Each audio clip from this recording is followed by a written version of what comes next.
زندگی میں انسان کا ہر عمل اللہ تعالیٰ کی نعمتوں سے جڑا ہوتا ہے۔ جب انسان کوئی گناہ کرتا ہے تو اس کے نتیجے میں اس کی نعمتوں میں کمی آ سکتی ہے۔ امام ابن قیم رحمہ اللہ فرماتے ہیں فما اذنب عبد ذنبا الا زالت عنه نعمة من الله بحسب ذلك الذنب فإن تاب وراجع رجعت إليه أو مثلها وإن أصر لم ترجع إليه۔ جب بھی کوئی بندہ گناہ کرتا ہے تو اس کے گناہ کے بقدر اس سے اللہ کی کوئی نعمت چھن جاتی ہے۔ اگر وہ توبہ کرتا اور واپس لوٹ آتا ہے تو اسے وہی نعمت یا اس جیسی کوئی اور نعمت عطا کر دی جاتی ہے، لیکن اگر وہ گناہوں پر اڑا رہتا ہے تو نعمت واپس نہیں ملتی۔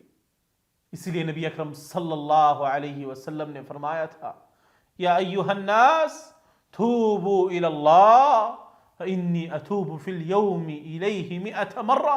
اے لوگو توبہ کرو، اللہ کی طرف رجوع کرو، کیونکہ میں تو دن میں 100 بار اللہ کی طرف رجوع کرتا ہوں۔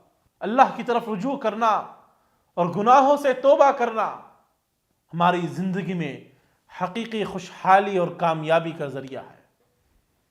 اللہ تعالی ہمیں توفیق عطا فرمائے کہ ہم ہمیشہ اپنے گناہوں سے توبہ کریں اور اللہ کی نعمتوں کے شکر گزار بندے بن جائیں۔